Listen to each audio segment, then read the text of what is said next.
Judge's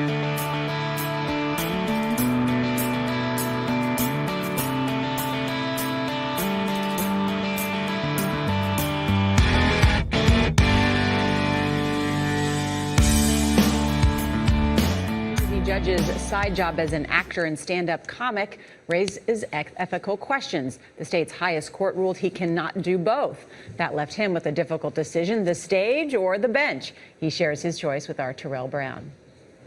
Vince Carey has been living something of a double life. Municipal court judge by day, stand-up comedian by night. Wow, isn't it terrible with being bald and white and looking like a guy in the Amber Alert poster every time? Is it really possible to separate the careers and the identities? I absolutely believe that. I believe what I do on stage is an act. It's a performance. But Thursday, he got word that if he wanted to continue serving on the bench, handling misdemeanors like traffic tickets and restraining orders, he'd have to give up the limelight. Some hurricanes are even racist. Hurricane Sandy, the hurricane itself, was racist, right? What did it hit? Atlantic City, Jersey Shore, Hoboken, Staten Island. I know a mob hit when I see one. In a 30-page decision, the New Jersey Supreme Court ruled that Sakari's acting and comedy career were incompatible with the Code of Judicial Conduct. The Supreme Court is telling me, so long as you're doing both, you can't be a judge. And you chose comedy. Yes. In addition to his stand-up, Sakari has appeared on ABC's hidden camera show, What Would You Do?, where paid actors do outrageous things to capture people's reactions. All we wanted to do was shop. Yeah, shoplift, not that. shop. Come on. In this episode, he plays a store security guard racially profiling black customers. Do I have to spell it out? What do I need, Ebonics? Come on. Off-color bits like that led the justices to conclude that such humor by a sitting judge has the clear capacity to demean his judicial office and cast doubt on the judge's ability to act impartially. That's a character I'm playing on TV. If I was in Pirates of the Caribbean, would you think I was a pirate? Still, Sakari says he accepts the ruling. He's officially stepped down from the bench and plans to focus full-time on his career in entertainment. Something as prestigious as being a judge. You know what? I'll forego that to chase this dream. And so for all of this, it's worth it. Absolutely.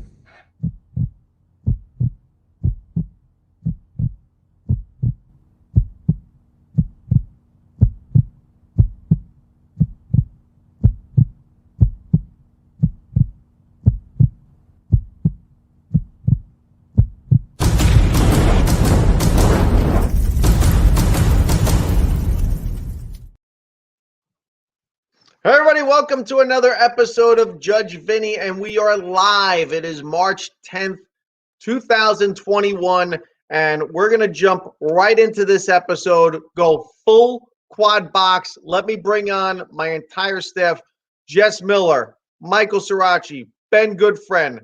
Let's do the quad box. We're going to start this off with something that the two guys, Sirachi and Goodfriend, are younger. And that episode of What Would You Do actually aired at least 10 years ago, maybe 11 years ago, which puts them at a very young age. So they never saw that when it was on. Whereas Jess was like, oh, when she met me, she's like, oh yeah, I saw the show. It was good. Every time they see this clip, they're like, dude, what was that? They're like, that is cringeworthy. And the truth of the matter is, it is cringeworthy. And even when I watch it now, I think back where, man, how did people not really go crazy on me, go to the store manager and be like, this security guard's got to get fired? And there were a lot of people that complained. There were some people that cried, and there were other people that would just kind of stood by and watched. And some people even said, you know, when I asked them in that one episode, hey, look, didn't I search your bag? Which I went nowhere near them. This one guy was like, yeah, he searched my bag. Why don't you let him search yours? That's how crazy that was. And that kind of leads us into this whole situation, how I wound up in, which was being, I wasn't canceled. That's a really terrible way to do this. And this is part of why I want to do this show. I was given a choice. I was given an opportunity because the judges that sat in the Supreme Court of New Jersey saw that for what it was, which is, look, this guy's an actor. That's a role.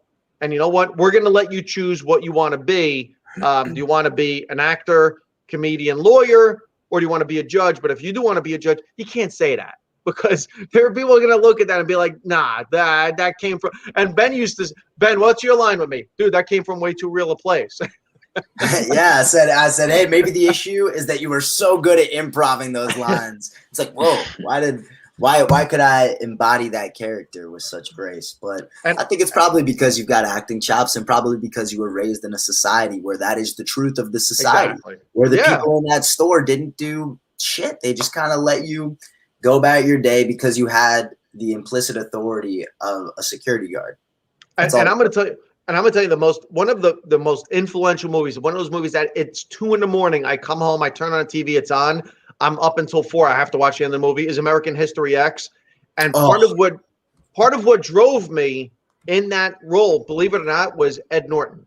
I channeled Ed Norton for that type of role, and that movie. I always thought of that movie when I went in and I auditioned for What Would You Do and everything. So that was where that came from. You just thought of Edward Norton curb stomping the guy in the first scene and be like, I'm going to be a racist security guard. Let me just visualize Edward Norton breaking his face. And I like Sriracha even cringes when he sees that because he's just like, dude, really? You had the goatee and everything. Yeah. He's like, you were like the guy from the KKK, like home video.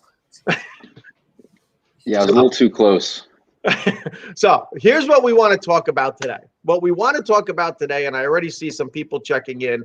Hello to everyone. Thank you for joining us, and throw some questions at us. And by all means, chime in. That's why we want to do these lives, and we do them long form, like Deb, who's here on the show. How you doing, Deb? What we want to talk about is canceling versus giving people a chance. And when I talk about giving people a chance, I'm going to do this in a way that pulls on the two sides that I'm always in the middle of, which is the right and the left. And, the people on the left are just, they hear an opinion they disagree with. They see a tweet they disagree with, and it's immediately that person needs to be fired, banned, and everything else. Then you have the people on the right. Okay, the people on the right, when they see certain people in certain situations, they don't want to give them second chances. Like we hear about incarcerated people. We hear about people getting arrested. And, oh, my God, how are you letting these people out of jail? So I'm going to start by telling you guys a story. I was a criminal defense attorney. I just went on my own. Okay, I want you to hear this story. Family comes in. Mother and father of this guy come in, and they're like, listen, we need your help to get our son out of jail. And I'm like, okay, well, what's he in jail for? They said arson. So I'm like, okay, that's pretty serious. All right. So right off the bat, we're talking about setting fires, whatever. And I'm like, all right, let me go see him. Let me see what happened. So sure enough, I drive to the state prison and I get there and I look at him. I'm like, sorry, what happened? He goes, it was 4th of July. He goes, I was drinking. We were all drinking and we started shooting off fireworks. Okay. So far, look, this is nothing out of the extreme. This is America. Okay. This is actually, what is that? The America. It's not even America. This is America. Apostrophe America. Okay. Getting drunk 4th of July, shooting off fireworks. So far, no one's shocked by anything, I'm assuming, right? You're all on board, guys? This is about to go major American history X. This is going to go off the rails. It has to. Here's what happens. One of the fireworks, rather than going up, goes sideways. Goes into the neighbor's garage. Now, what's in a garage? You got paint cans, you got gasoline, you got oil, you got all kinds of flammable stuff. What happens? Boom, it ignites. Garage catches fire. America. 4th of July. Check it out, dude. That's amazing. Throw on the Kid Rock. Okay, so here's what happens. The guy who's shooting no fireworks off, who's drunk, has the presence of mind, calls 911, goes to his house, gets a fire extinguisher, does the best he can to keep this thing under control. Fire department shows up. Cops show up. They start putting the fire out. Neighbor comes home. Cops are there. He looks at the neighbors like, dude, my fault, my bad. I screwed up. We were drinking. We were partying. Firework went off, went into your garage. I promise you, I'm going to pay for the whole thing. The cop standing there. Cop hears this. Cop says, you're under arrest. He's like, under arrest for what? He's like, that's arson. Recklessly causing fire to another person's structure. Not only that, you were intoxicated, you were negligent, you were reckless, you were this, yeah. Arrest the guy. The neighbor whose garage was burning. He was like, no. This guy's lived next door to me. I've watched him growing up. He's fine. We're going to work this out. Sir, please step back. Bring him down to the station. Boom. Process him. The neighbor tells him, I'm not going to come testify in court. Take care of the property. We're going to be fine. The guy starts working to rebuild the guy's garage. However, the case is still ongoing. Case doesn't stop. State doesn't care. So he's not going to spend money on an attorney because no one's going to come and testify against him. He gets a public defender. He's like, I'm fine. I'm young. I'm going to get a public defender. All right, what happens? Case comes. Only need one witness. Who's the witness? The cop. Heard the whole story. Cop takes the stand. He said he was drunk. He was shooting off fireworks. Firework went into the garage, set the house on fire. We found out that the damages exceeded X amount of dollars. That makes this third degree presumption of imprisonment, 3 years. The defense attorney looks and says, well, he's fixing everything. Everything's fine. No big deal. Jury goes out, come back. Almost a half hour later, boom, guilty. Gets sentenced. Goes to jail for that. 3 years? 3 years. 3 years. Goes to jail for that. The parents are like, everybody, what happened here? Okay. So when you look at people in jail and when people on the right immediately hear incarcerated, let people out, what are we doing? Not everybody is a murderer, rapist. Don't forget who else was in jail recently, right? Felicity Huffman. Who's the other mom that was in jail for the kid and the exam thing? Remember we had all the beyond that, like beyond movie stars and shit. Yeah. There's so many just good, normal people who are in prison because they're poor. It's not, but those are the outliers. Those are the outliers. Right. Martha Stewart's, the celebrities. It's about class. Right. People end up in jail and prison because they're poor. They don't have resources. They get guy goes to jail. This guy goes to jail for that, and he couldn't afford a attorney. Qualified for the public defender. Public defender never told him, dude, this is serious. Like, he never was told that. So what happens? Goes to jail 3 years. I get a hold of the case. He's already served 6 months. I make an application to the court. I'm like, this is the guy we wanted. The garage is fixed. It looks better than what it did before. There's no debt to society that needs to be paid here. Now, this guy is an example of, all right, stupid mistake, okay? Dumbass mistake. A mistake, again, hashtag America. How many people could have made that mistake when you think of 4th of July's growing up in your neighborhoods, barbecues, who's shooting fireworks, who's drinking? Think about the stupid accidents, deck fires, this and that you could have wound up in a situation like that. And this is, so do we look at somebody like that and we cancel them? Because society canceled this guy through the legal system for at least 6 months. This guy lost his freedom. It could have been any of us. That's the crazy thing. Ben, do you remember when we were in definitely grade, maybe, been. Did he piss somebody off in the legal system? What's that? What's that, Michael? Did he piss someone off in the legal system? No. No, it's not like that. No, it's this negative violence. It's this systemic violence by way of bureaucracy, where you just get caught in the gears and the mechanisms of a big, hulking legal apparatus that's not built for nuance, and you get fucked because you're poor. Now, that's an actual example of a crime on the books that someone broke the law.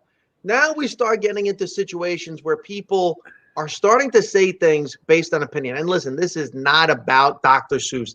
This is not about Pepe Le Pew or Speedy Gonzalez or whoever else, the plastic thing. It's not even a potato. This is not about that, okay? This is not about canceling inanimate objects.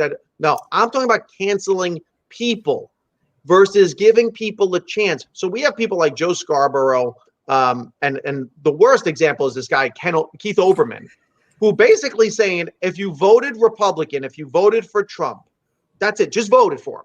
Not support his policy, support his rhetoric. No, just if you voted for Trump in the last election, which 74 million people did, you are irredeemable as a person and need to be extricated out of society. This is really dangerous stuff that people are saying. And if we also said, why are we wasting vaccinations on Texas? Right. Because you know what? Because the governor of Texas, Yeah, He's Oberman, the same guy. Oh my He said God. vaccinations on Texas. I mean, are we really going to take Keith Oberman seriously? The guy is just trying to be incendiary so he can be more relevant. Isn't he the liberal equivalent to Rush Limbaugh at this point? But there were people but way less and he followed gets and likes, heard. but he gets likes, he gets retweets for that. And what I'm saying is, this is the type of stuff that we have to look at and say, listen, just because the governor says that there's no more mask mandate, we're opening up, and they make that a big deal because it's Texas, it's a big state. A lot of people don't know Texas was like the 15th state to do that. Like there was already 14 states that did it already. Texas was like the 15th one. And his reaction is, just because the governor did it, you know what? No more vaccinations. Wait a minute. What about the people in Texas that are like, I didn't say it. He said it. I'm still wearing my mask. I'm still going to abide by the rules. And so this is kind of the danger in this thing where we start canceling people and don't give people chances. Because we need to start canceling people. We need Michael. Canceling. Michael, if I followed canceling. Michael, how old are you? 23. 14. All right, Michael. I remember me at 23.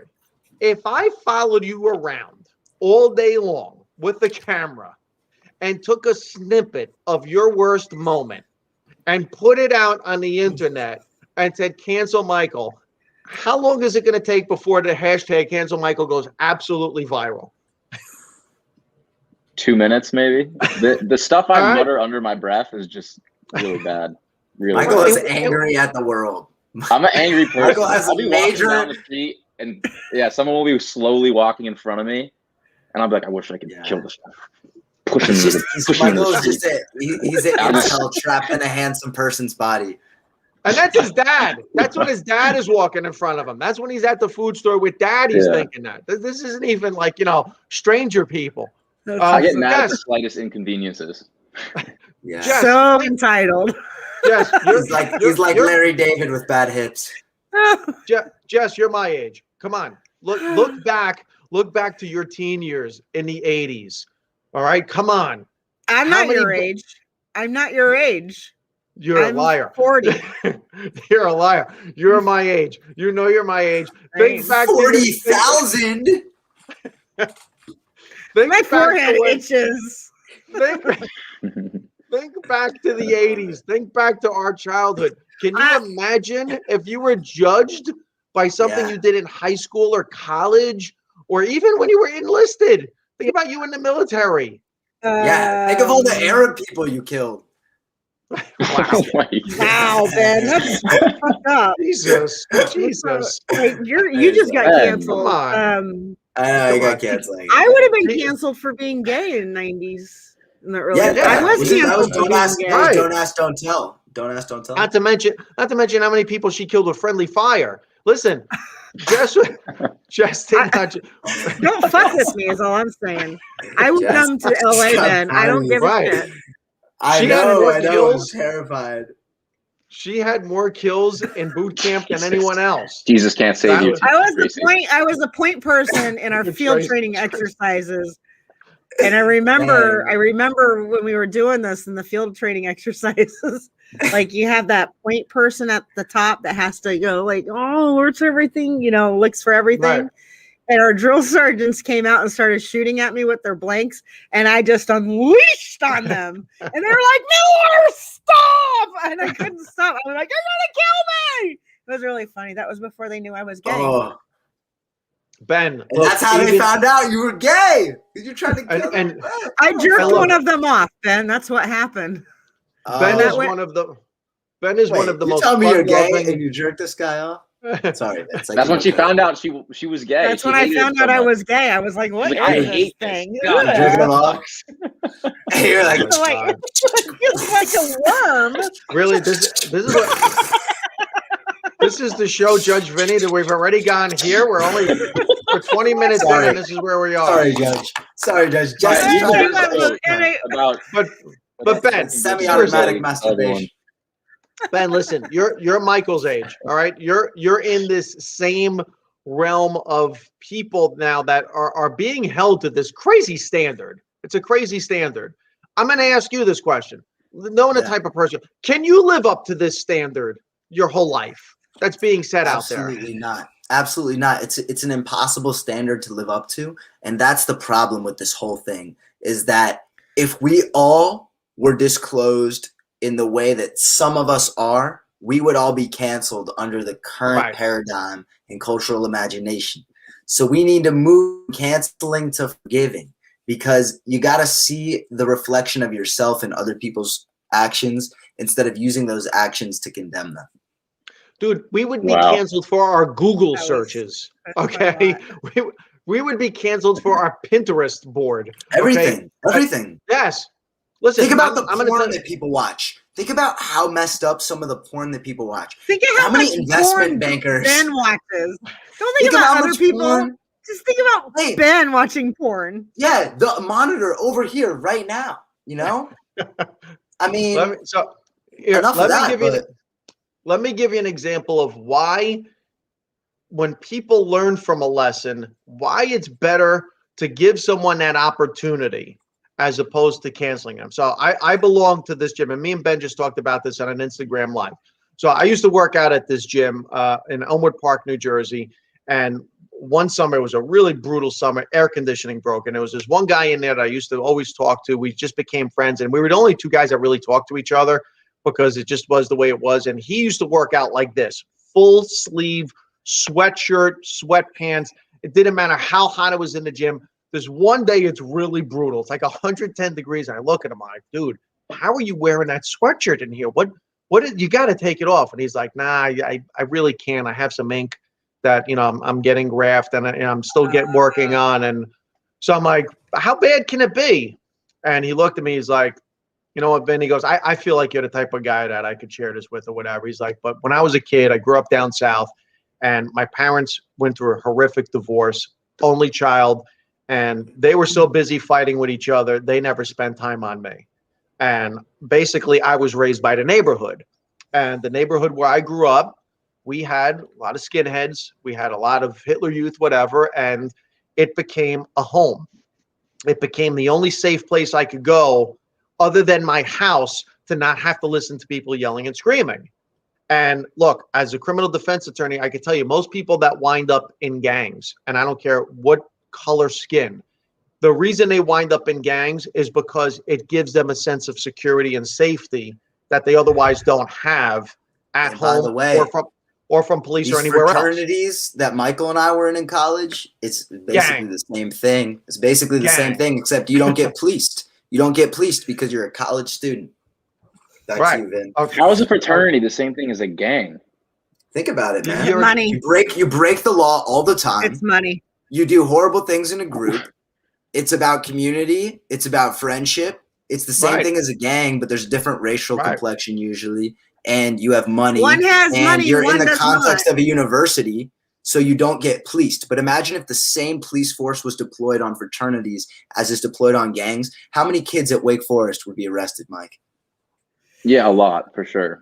Right. For sure. Deb says, I have found that people in their teens, 20s, 30s think they can do no wrong and they know everything, and older people should be canceled. As an older person, I could die from memories of those years. So yeah, people deserve second, third, even third chances. Yeah. I want to know what Deb did. Deb, tell us a story. I want to know what you did. While Deb's writing her story, so let me tell you the story about Ronnie. So he's got this sweatshirt on, and he pulls his sweatshirt, and he shows me what would be the bird crest holding on to the wreath that would hold the swastika. And he was getting that bird and everything morphed and changed and everything else. And I said to him, Ronnie, I said, look, man, I've known you in this gym for like a year. I said, you're so not that guy. I'm like, what happened? And he said, well, it's funny you say that. He said, because I actually wound up moving as I got older. I got a job.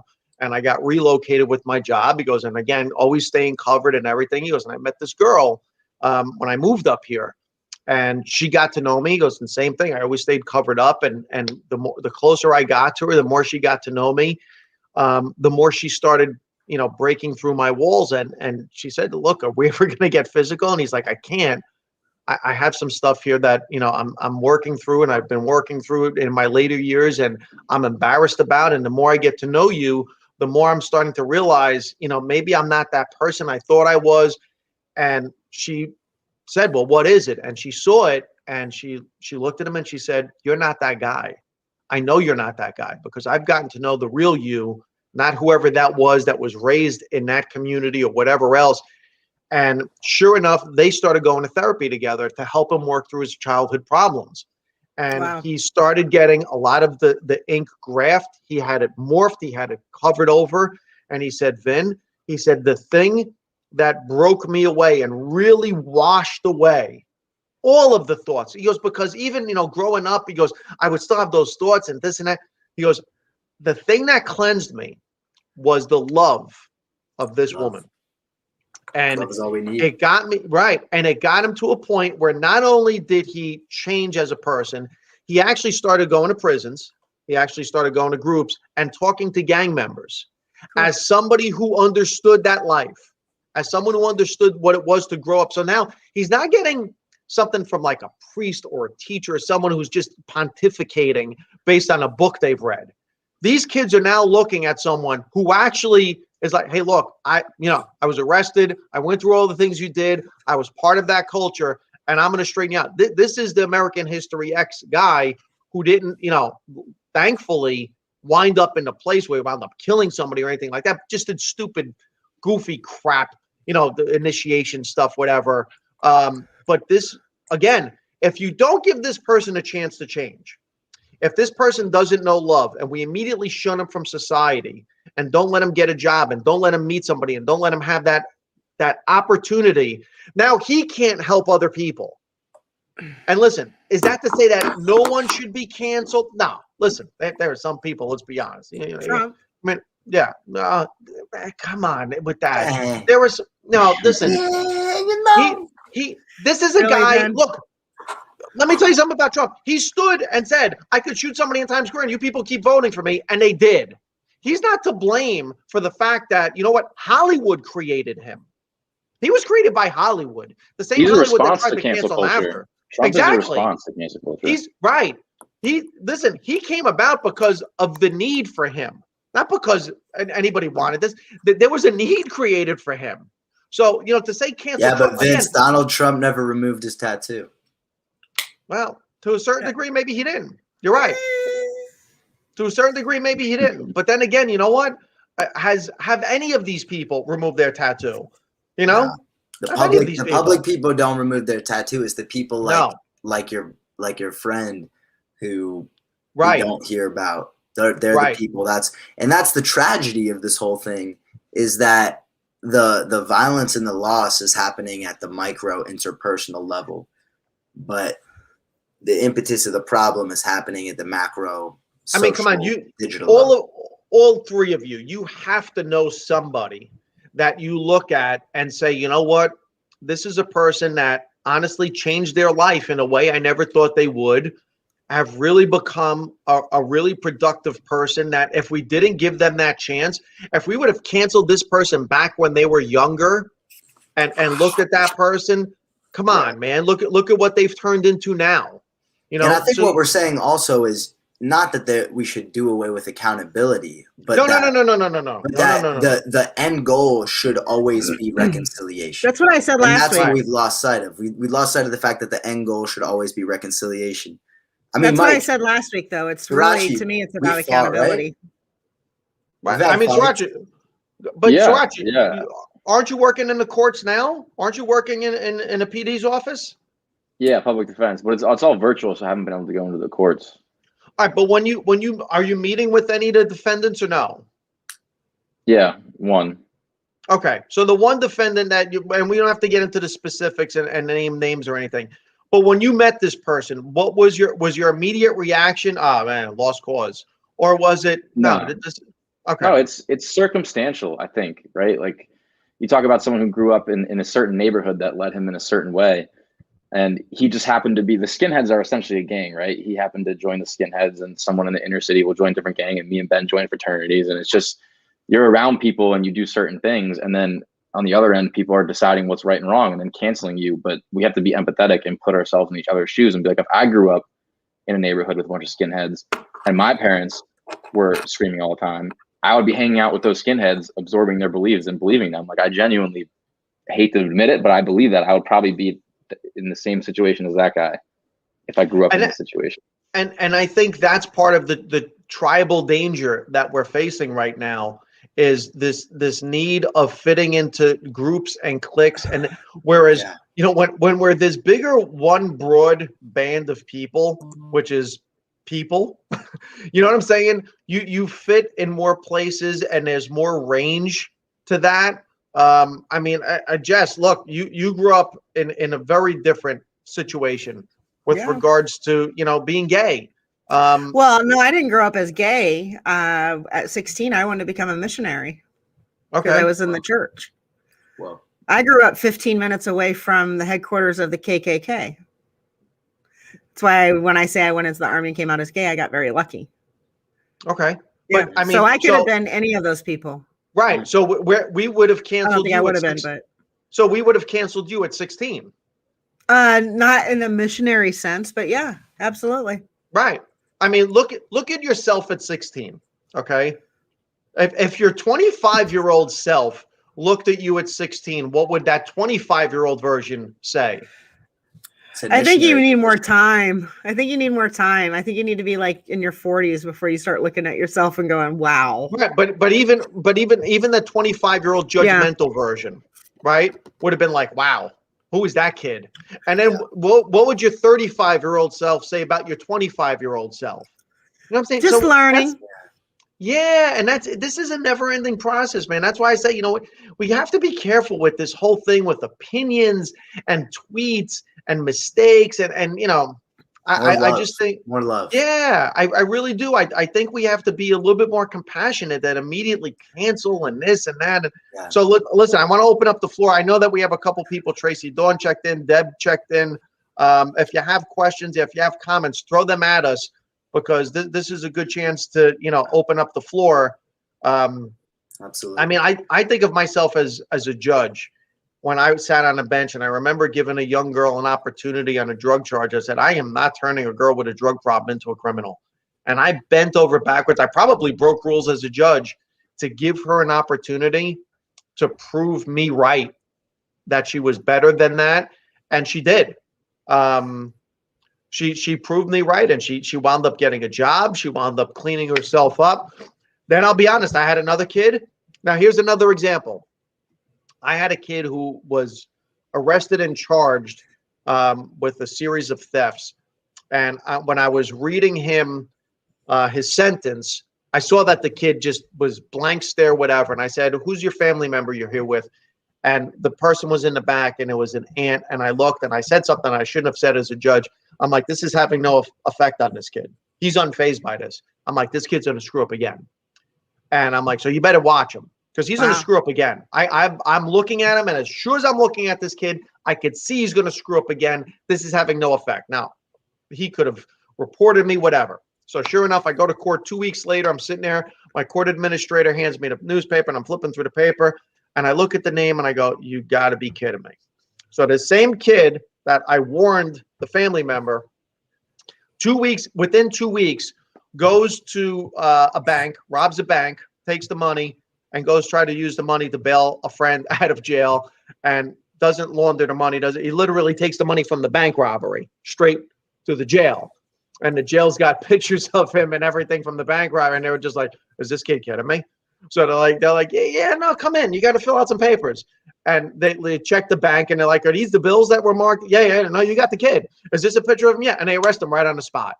Wow. And now he's facing federal prison. Well, what does that situation show you, though? This is somebody who is so steeped in poverty and desperation that had a trust fund. Had a trust fund. Oh, see, this is me trying to be compassionate, looking like a fool. Had a trust fund.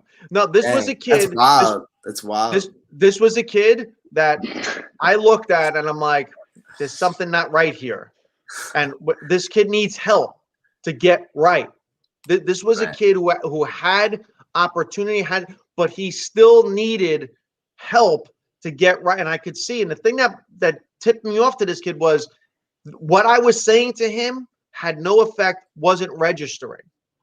And when you see that type of just lack of carefree, man, do what you're going to do to me. Go ahead, throw me in jail. I don't give a shit. What are you going to do? Find me? Go ahead, Judge. Yeah, when you see that, then you say, look, no, this is different. This is not that rite of passage thing. This is a kid that he's just emotionless about this. This is almost like an Albert Camus. That's a Ted Bundy strange- situation right there. Yeah. And I warned the family member. I'm like, you got to get to this because this is going to get worse. 2 weeks later, it got worse. Deb said I broke rules as a teacher all the time. My kids showed my decisions were on target. So normally, yeah, but there's always that one. That's right, Deb. I also believe in corporal punishment. Now, I think Deb taught in a Catholic school. Deb is a huge supporter of what we do, is huge support of my comedy, everything.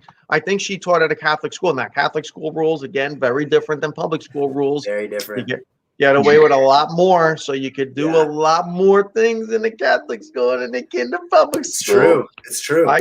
I used to get all you have to do is repent before you die, and you still get into heaven. So I got hit. I got hit with a yardstick. I got hit with a ruler. I had Franciscan friars that had the knots on the rope. They would hit me in the knuckles with the knots. We were Lutheran, so we just got emotionally abused. There you go. Yeah, right. Yeah. We were Jewish, so we were just showered in praise. Deb, yes, I did. 41 years. Congratulations, Deb. Thank you, Deb. We love our teachers 41 years. We love my wife is a teacher. I got put out in the hall in kindergarten.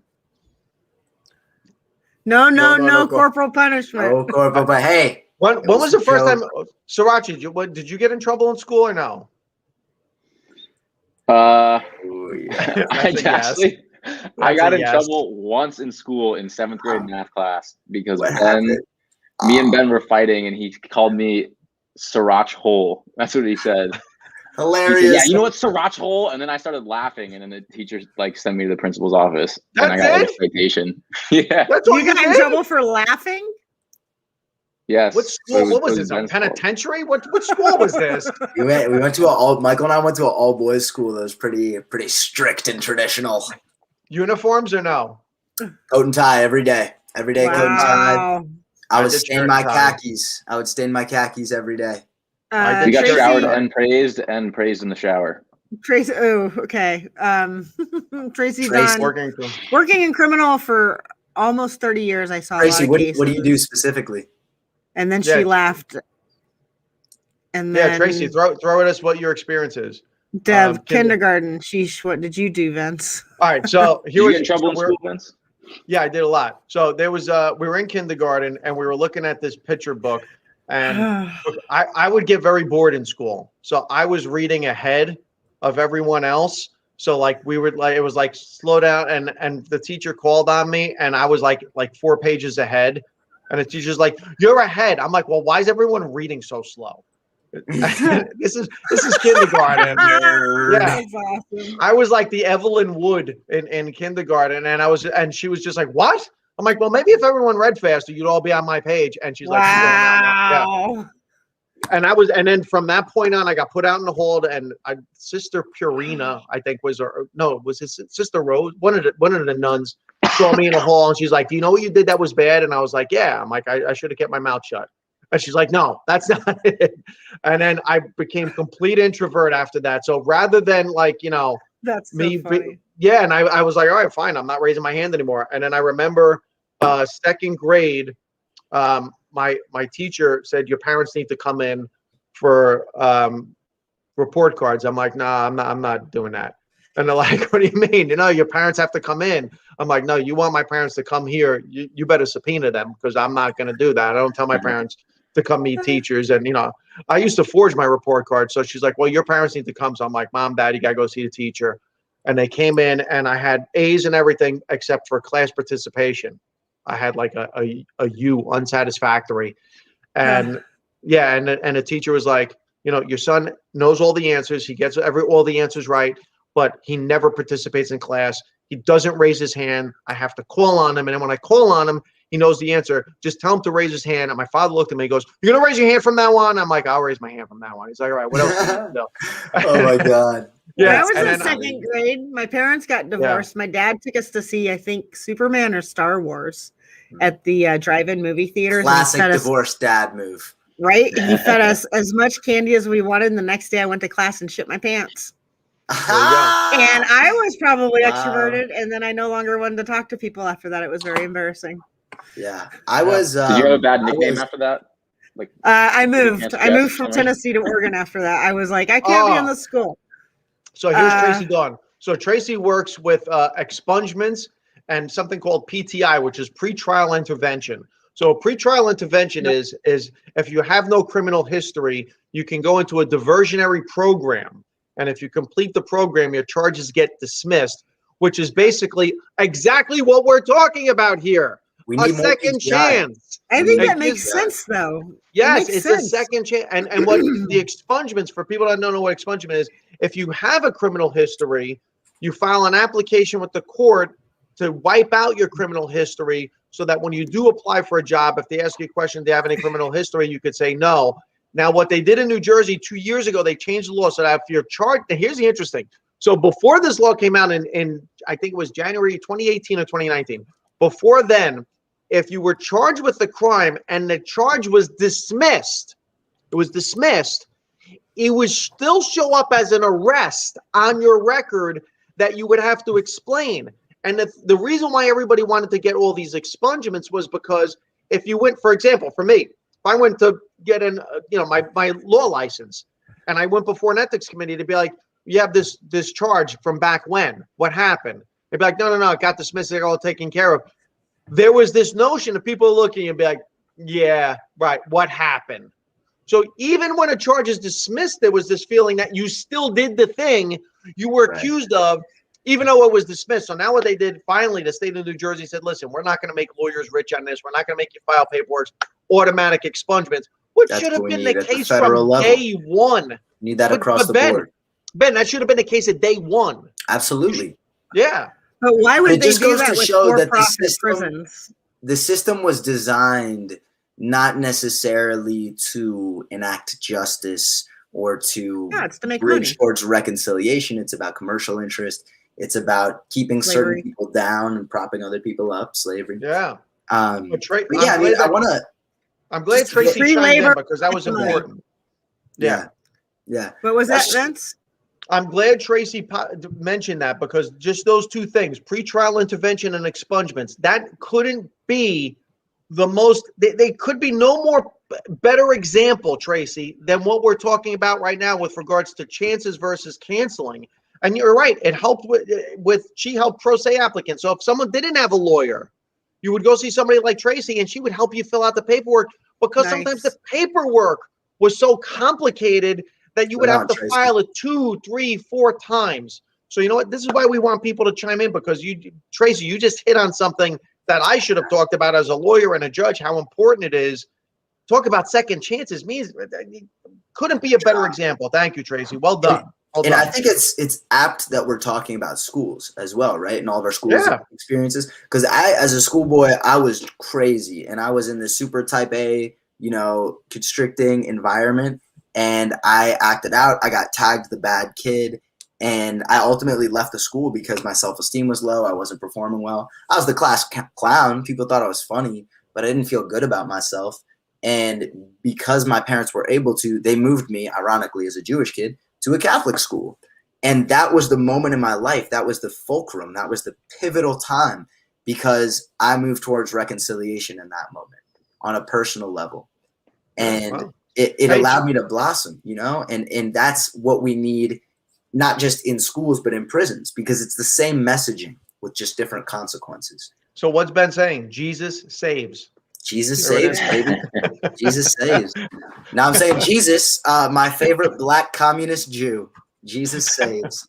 That's a good point, though. That ties together the connection we're talking about with prison and cancel culture. Is there's no mechanism for rehabilitation at all in either instance, and that's what the fundamental problem is.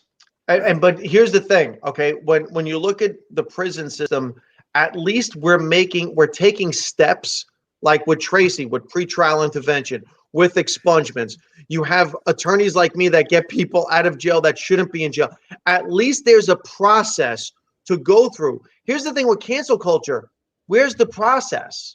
I don't know. I don't think there's much that's a good point. I think prison everyone who's educated understands that the prison system is fundamentally flawed, but people haven't come to that realization yet with cancel culture, which is what we all believe, is that it is fundamentally flawed in the sense that and the process is the mob, right, Michael?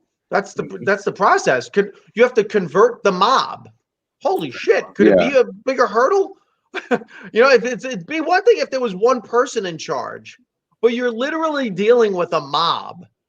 It's also a mob on social media too. It's not like I don't know if I've really seen cancel culture in real life, to be honest. I think I've only seen it on social media. Do you guys have examples of like cancel culture in real life is prison? That's what it is. Okay, outside of prison though, like I don't know if I've seen anyone legitimately try to like get someone kicked out of school for saying something.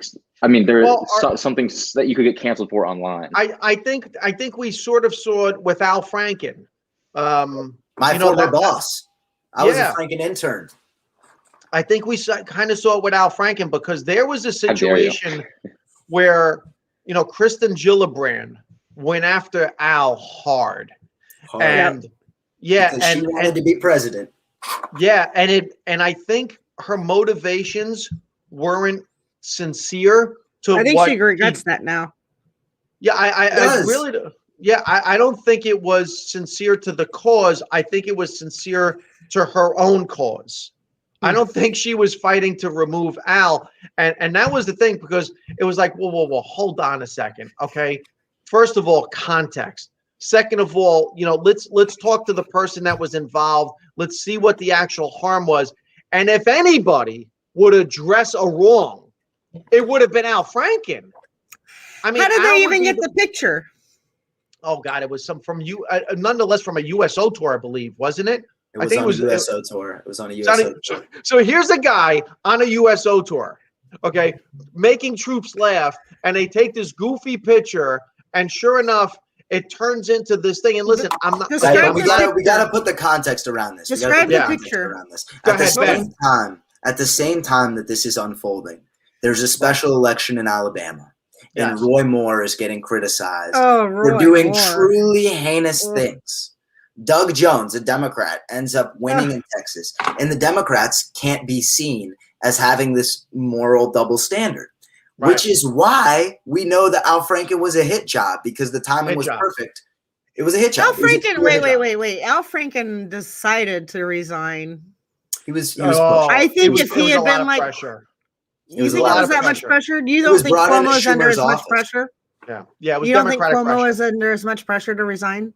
I think Cuomo's a different case, because now what has happened is we had a president. Yeah. Okay. I think when you have someone like when you have someone like Trump that says I'm not gonna, I don't care, I'm not gonna do it. Go ahead, do what you have to do. Impeach me all you want. And you know what? That's another thing. Like when I look at the impeachment, when you have to pick and choose your spots too, because when you cry wolf at everything, you start to diminish the cause. Like, listen, you guys know I do not like Andrew Cuomo and his very slow way of speaking and pronouncing every little syllable of every single word. I was embarrassed. I'm going to say every syllable. Right. I am embarrassed. This is wait. I'm going to say something about this. When I grabbed her by the neck. Let me finish my thought first. When I got caught, I was embarrassed. Let me finish my thought. So anyway, you guys know I don't like him, and I haven't liked him from day one. Here's the thing, though. You have some people coming forward with what I think are really, if they're proven, egregious.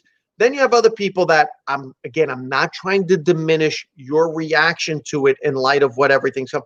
But when you say, he grazed my arm or touched my arm, and there's certain things I'm just like, hold on a second here. Okay, let's not now get crazy with, he grabbed my face and asked me if he could kiss me. And it's like, look, rude. Yeah, not right. But he's the governor. He's also the governor. Is different from a layperson doing it when you have the power. Biden sniffed young girls' hair. Biden was crazy. Biden was so. Have we seen the tapes of Biden? They pick and choose when they want to pull the trigger. It's like, oh, here's a video of Biden going like this. to some 12-year-old multiple times. Kamala last year. Kamala was trying to hold Biden's feet to the fire. She violated the Brady rule, right? Yeah. Didn't she violate the Brady rule when she was the TA in LA and Biden made fun of her on stage? But then once he realized that he could get a better vote because she's a minority woman, he's like, "Oh, let's forget about that." And you can. And then she said, "She goes, well, hold on a second. He was harassing women, and we need to look into that." And then when they asked him again, it was a debate. It was a debate. Nervous laughter. It was. Come on, man. I think Biden. I think. All right, Biden guys, does. we got to wrap it up. Yeah, we're going long. All right. But we just got to the hair sniffing. Yeah, I'll sniff your hair, Michael. I'll see you tomorrow. But the point, all right. So the point of this episode, and I'll give everyone a sign-off point, is look, man.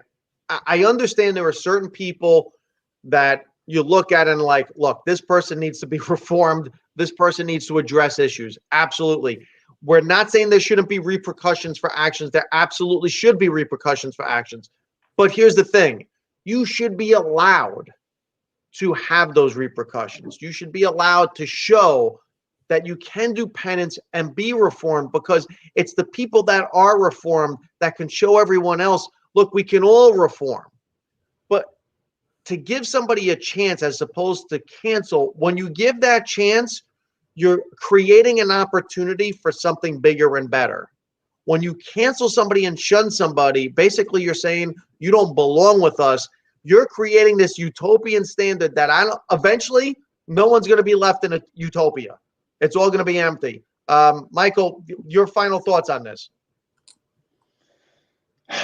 I'm still somebody stuck your on age. On cancel culture. I'm worried that someone's going to hack into my Snapchat one day. That's my final thought. You would be so canceled. And Ben tries every day. Ben tries every. Yeah. Ben, give me a final thought, Ben. My final thought is this, Judge. There is a fundamental dissonance, because at the same time, out of both sides of the mouth, we are saying society is systemically X. And then when that X is expressed through the individual, the acts are viewed as irredeemable. There's a dissonance between those two thoughts. Yeah, I love this kid. That's why he's here. That's why he's here. You want the Snapchat one? What can I say, guys? If I were give me a final canceled, thought. I feel like I would be famous, so I would risk some cancellation for it. Jess just wants to be famous, baby. Jess is just out there. It's funny. Rubbing one out. And it's funny because following on Jess's point, and we'll end on this. So, for example, you look at somebody like Gina Carano, who was canceled from Disney and landed with Ben Shapiro and the Daily Wire, and basically but is getting that second chance. And one of the things that we were talking about before off camera and everything, you know what, there are some people that get that opportunity. Okay, look, you know, Meghan Markle went through the attack she went through. She was able to fight on a level playing field with an interview with Oprah Winfrey with 17 million viewers. A lot of people don't get that opportunity. A lot of people, when they are canceled or they are shunned or they are put in a different place in society on smaller levels, whether it's kids in high school, kids in grammar schools, kids in colleges, you know what, that no one sees but the friends, that no one sees but the town people.